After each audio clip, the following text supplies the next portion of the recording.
सूबाई वजीर बल्दियात नासिर हुसैन शाह की हिदायत पर Karachi water and sewerage board के एंटी थैंक्स सेल की कार्रवाई जारी है। इस हवाले से कोरंगी के इलाके में बिलाल कॉलोनी में पानी चोरी करने वाली छोटी गाड़ियों की वाटर फिलिंग का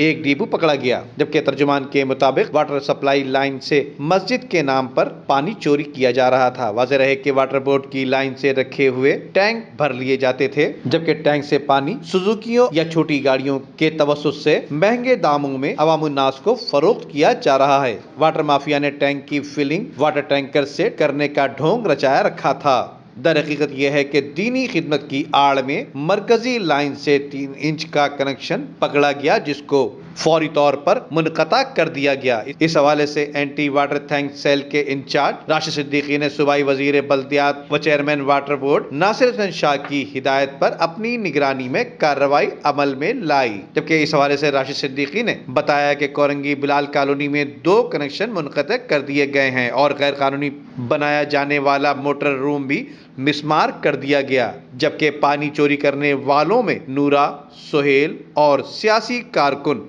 रहमान मुलव्विस पाए गए हैं, जबकि इनके लिए मुकदमा दर्ज करने की तैयारी भी मुकम्मल कर ली गई है। वीडियो को लाइक करके फेसबुक और व्हाट्सएप के जरिए दूसरे लोगों के साथ शेयर कीजिए और ऐसी ही खूबसूरत वीडियोस फ्यूचर में हासिल करने के लिए रेड बटन पर क्लिक करके और बेल आइकॉन को प्रेस करके हम सबके सब्सक्राइबर बनना मत भूलिए।